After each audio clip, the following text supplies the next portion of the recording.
Namaskar. Welcome to Swayam Educational Foundation, a charitable initiative for educated and empowered Bharat. So, we are beginning with grade 12 English poem, A Roadside Stand. First, we need to know about the poet. So, Robert Frost. This poem has been written by Robert Frost. Robert Frost, he was born on March 26, 1874 in San Francisco, California. He spent his first 11 years of his life there until his father, William Prescott Frost Jr., died of tuberculosis. Now, we need to understand that Robert Frost, he was born in 1874 and died in 1963. He is a highly, if I say, that acclaimed writer, highly acclaimed writer, American poet of the 20th century. Robert Frost wrote about characters, people, and landscape. His poems are concerned with human tragedies and fears, his reactions to the complexities of life, and his ultimate acceptance of his burdens. Stopping by woods on a snowy evening, birches, mending walls are few of his well known poems. In the poem, A Roadside Stand, Frost presents the lives of poor, deprived people with pitiless charity and with the deepest sympathy and humanity.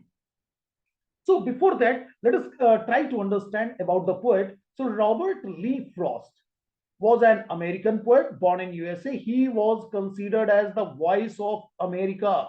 His poems bring joy and even focus on wisdom. He himself was in a state of dilemma as to which path to follow. You must have read about that two roads diverged in a yellow wood.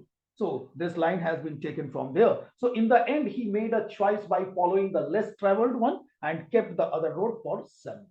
So it seems he wants to express doubt while making revolutionary decisions. He believes a small, indomitable step will make a great difference.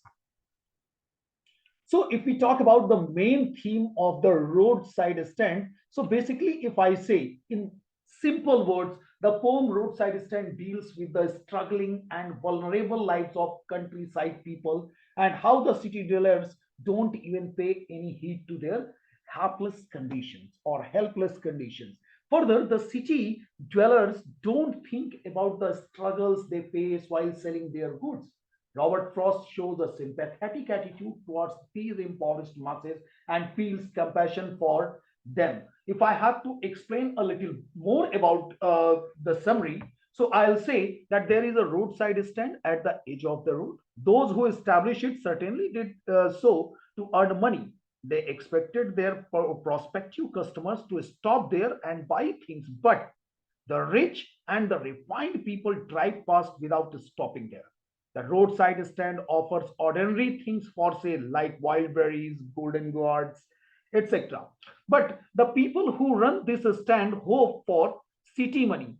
And why they are asking for city money? So that they may also prosper or run their life smoothly. There is a news that their land will be bought by the government. The so-called good doers and greedy people exploit them. Some people who pretend to be generous are even worse than the flesh eating wild animals.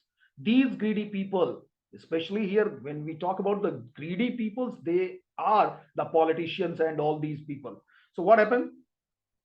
They make money by befooling the innocent rural people. The people who run this roadside stand hope that some car will stop there. They keep their windows open so that some customer may oblige them. But some come only to back or turn around the car and to ask the way where it is bound. So that means the poet feels greatly relieved if all their pains and troubles are removed at one stroke. That means death is far better than their miserable living conditions. So, this is the main theme through which this poem is dealing with. Now, let us come to one by one. means stanzas for which we will see what happens. So if we go through the first stanza, so let's read. The little old house was out with a little new shed. So in front of in front at the edge of the road where the traffic sped. So here see what is happening. These are devices: shed, sped, then pled, and bread. So a rhyming scheme. This is क्या we are just saying. So the little old house was out with a little new shed in front at the edge of the road where the traffic sped. A roadside stand that too pathetically pled, it would not be fair to say for a dole of bread. But for some of the money, the cash whose flow supports. What happens? The flow supports the flowers of cities from sinking and weathering faint. The polished traffic passed with a mind ahead. Now, let's see what happens. A few important, if we just see this meanings. So, speed, that means the rate at which someone or something moves. So speeding cars, for speeding cars, this line has been used. Now dole is means a charitable gift of food, cloth, or money. So pled, adjure, or implore, and then weathering means fading, dying, something which is decaying, and faint means lacking conviction or enthusiasm. So if we talk about these lines, so what happens? We will find out that in this stanza, basically, there was a small house with a new shed outside it. The road was busy with cars and other vehicles moving here and there. The shed was built to display items on sale, and the owner expected the passing vehicles to stop by and buy the things, or at least have a look at them. But what happens? The condition of the shed aroused one's pity because it displayed the sad feeling of the owner who was desperate to earn some money. Now, when we talk about the to earn some money, they did not seek any favor or piece of bread that you just throw at them. No, actually, because the owner is desperate to earn some money, they want the city people uh, to purchase something from them, because the flow of money helps everyone to use it and benefit from it. Just like the money with the city people helps them lead a better life, similarly, if it will flow from their pockets into the pockets of the shed owner, it will benefit his life too. The cars that pass by are sparkling, but they never notice the shed. They are thinking of their destination only. If by chance they do stop at the shed, they just complain that the shabbily paint of the huts and sheds are that has spoiled the beauty of the landscape.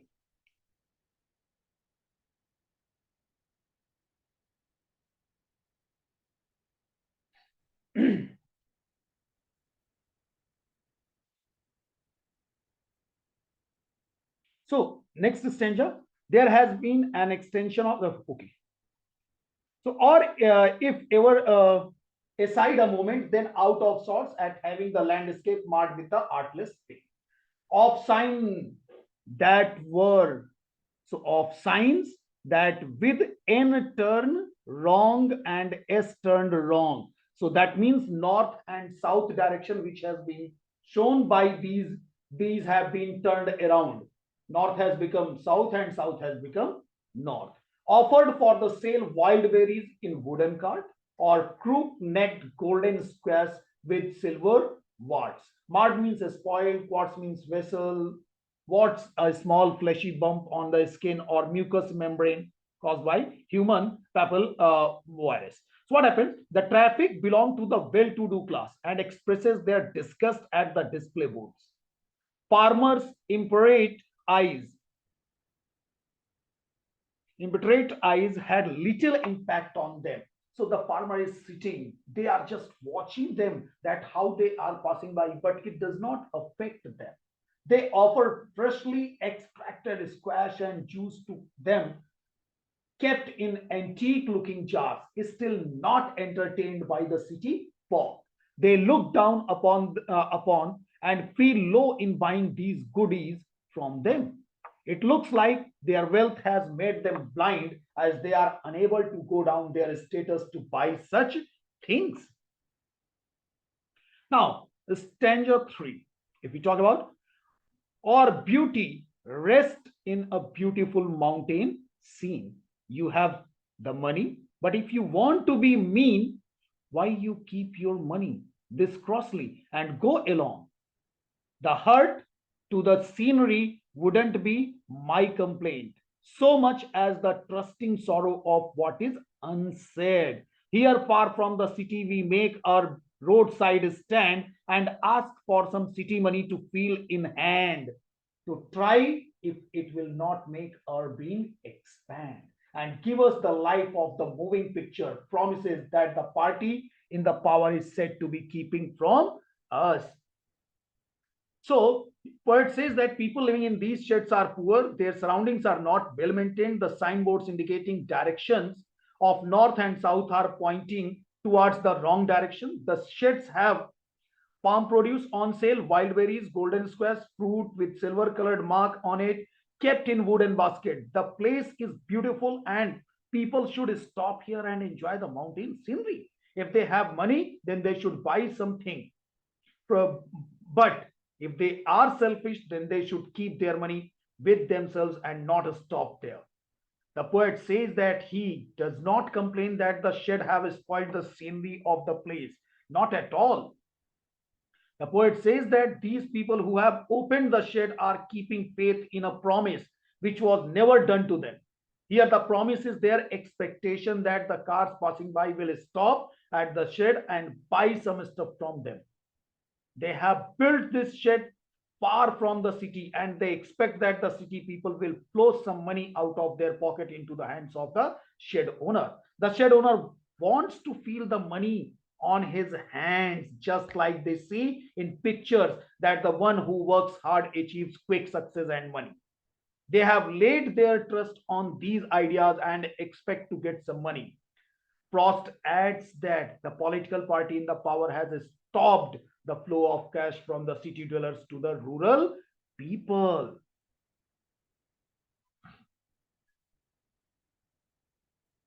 Now, if you see next stanza, it is in the news that all these pitiful kin are to be bought out and mercifully gathered in to live in village next to the theater and the store. That means this place is going to be developed where they won't have to think for themselves anymore. While greedy good doers, beneficent beast of prey, means strong lines have been used, swarm over their lives, enforcing benefits that are calculated to smooth them out of their beds. And by teaching them how to sleep, they sleep all day. Destroy their sleeping at night the ancient way. So it is in the news that soon all these sheds and huts will be bought by the government and these people will be relocated to the village. Near their house, there will be movie theater, grocery store. They will be so happy there that they will not worry about their future. The poet says, greedy good doers and beneficent beasts. That is, such people who show to be doing good deeds but are actually greedy and are animal of prey who show that they are benefiting the other persons, but in reality, they destroy them. The rich people and politicians are described as greedy good doers and beneficent beasts because they show that they are helping the poor shed owners, but in reality, nothing like that is done. Actually, they are encircling their lives and forcefully giving them such benefits which have been well planned and will put these poor people in a confusion. These people cannot decide what is good for them and what is harmful. These selfish people tell to the poor that now they can relax, but in reality, they themselves sleep all day long.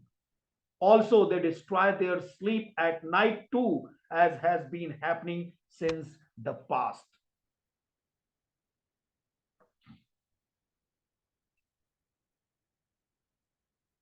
So sometimes I feel myself I can hardly bear.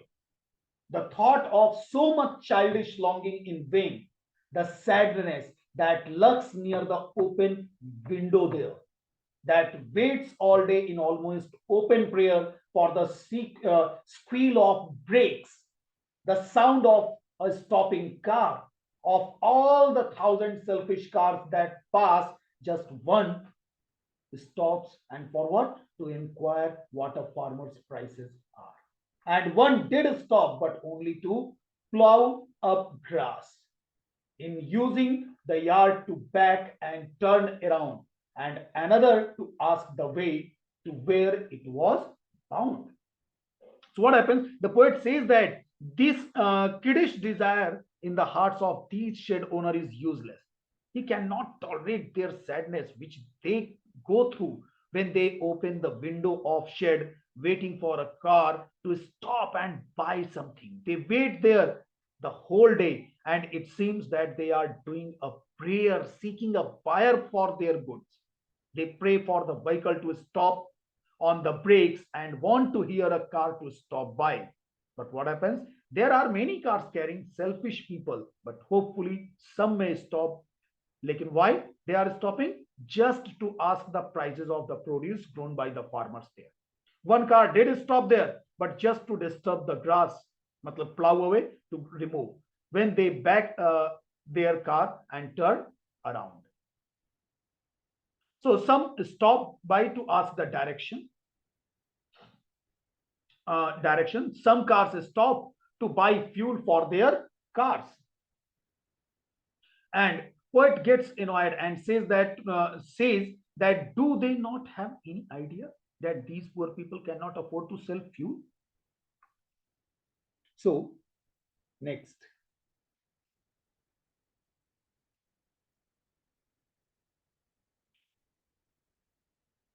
So and another to ask, could they sell it a gallon of gas? That means they are asking they couldn't this grossly. They had none. Didn't it say that these people cannot have the gas?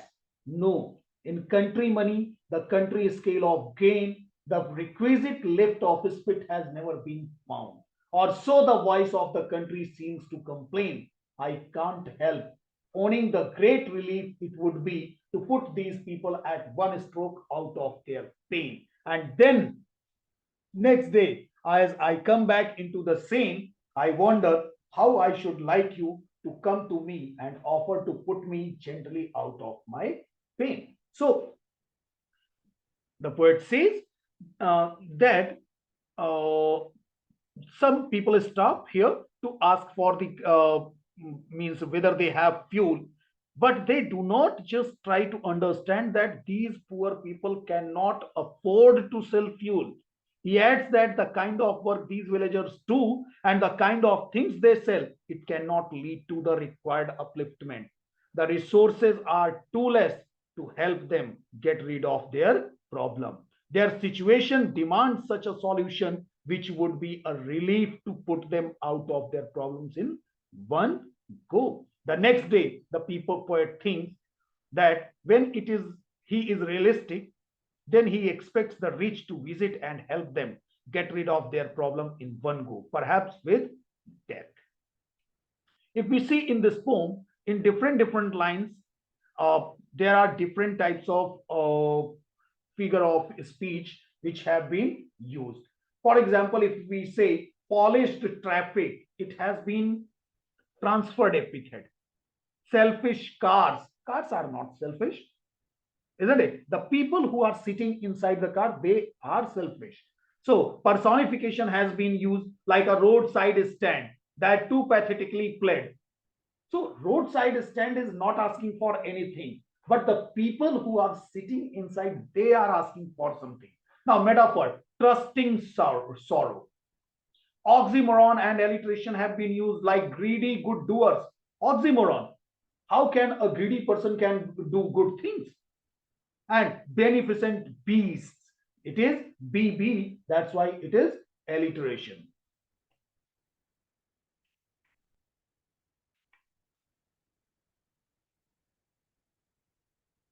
So, greedy good doers, beneficent beast of prey. So these are literary devices used in this poem. Now, if we see and the question and answer session. So, have you ever stopped at the roadside stand? What have you observed there? So basically, if we go, the poet believes that when we encounter a beautiful thing, even for a small moment, the pleasure remains with us forever. It leaves a lasting impression that inspires us to live life with hope and optimism.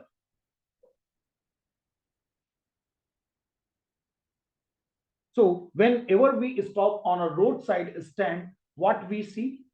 We see that they are selling small goods like juice, berries, and all such things. And what they want from us, just to purchase all such things from us. So they plead for flow of cash from the pockets of the city dwellers into their hands so that they can also make good use of money. They want to feel the money on their hands. The city folk who drove through the countryside hardly paid any heed to the roadside stand or to the people who ran it. If at all they did, it was to complain. Which line brings this out? What was their complaint about? So in poem, some lines have been used. For example, so let's see which lines are bringing it out. The polished traffic here passed with a mind ahead. So when we talk about the polished traffic here, remember it was transferred epithet. Or even if aside a moment, then out of sorts at having the landscape marked with the artless paint of sign that with N turned wrong and S turned wrong. So these lines bring out this idea.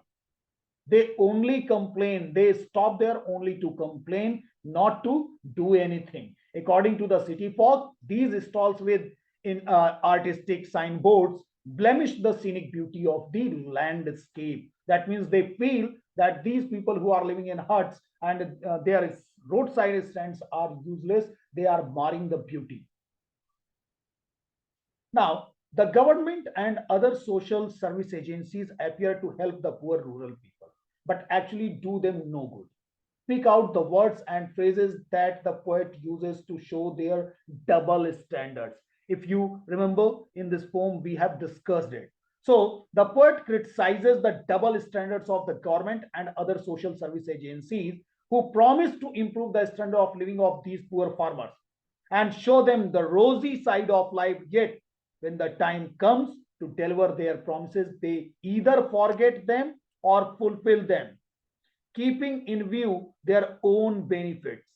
Now, the poet calls them the greedy good doers and beneficent of beast of prey who swarm over their lives. So these phrases clearly define that what they feel. The poet says that these greedy people make calculated and well thought out, shrewd moves to which the innocent, unaware farmers fall prey. They show them the rosy picture, whereas the picture is not as rosy as it feels. So these humble and simple farmers are robbed of their peace of mind by these clever people. The poet says, enforcing benefits means I don't want to have it, but you want to give me forcefully, because that are calculated to suit them out to their wits. And by teaching them how to sleep, they sleep all day.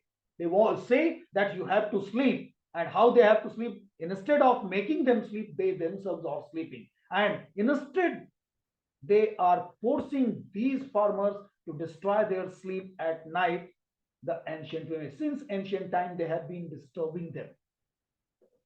So this has been a tradition. Now, next question. What is the childish longing that the poet refers to? Why is it vain? So the childish longing means a child, like a child is desiring something. So the poet thinks that person who are running the roadside stand suffer from a childish longing. How? They are always expecting customers and waiting for their prospective customers. They keep their windows open to attract them. They become sad when no one turns up. So they are always waiting to hear the squeal of brakes, the sound of a stopping car. But all their efforts go in vain when no car stops there. So next question, which line tells us about the insufferable pain of the plight of the rural poor? So filled with empathy, the poet is unable to bear the plight of unassuming and innocent rural poor. The lines below show his insufferable pain. Now, what are these lines? Sometimes I feel myself, I can hardly the sadness that lurks near the open window there, that waits all day in almost open prayers. Continuously, they are praying that some car must stop there. So if we come to the conclusion of this poem, so the poet feels very disturbed after he came to know their dilemma as to how hard they are earning and they wish for a better life and want to sell their merchandise to the passers-by and city dwellers. It shows a great contrast between haves and have-nots. He wants us to give them a helping hand to be able to fulfill their yearning for a superior life. The poet also expresses his regret that how city folk is engaged in their own world, ignoring the masses. So, in this way, this poem comes to an end. So, I'll say you have to join this channel, Swamev Educational Foundation. You will find it on YouTube. You can go to www.swamev.com. It's official website where also you can get all these things. And I'll say subscribe the channel because more things are coming your way. Thank you so much. God bless you all.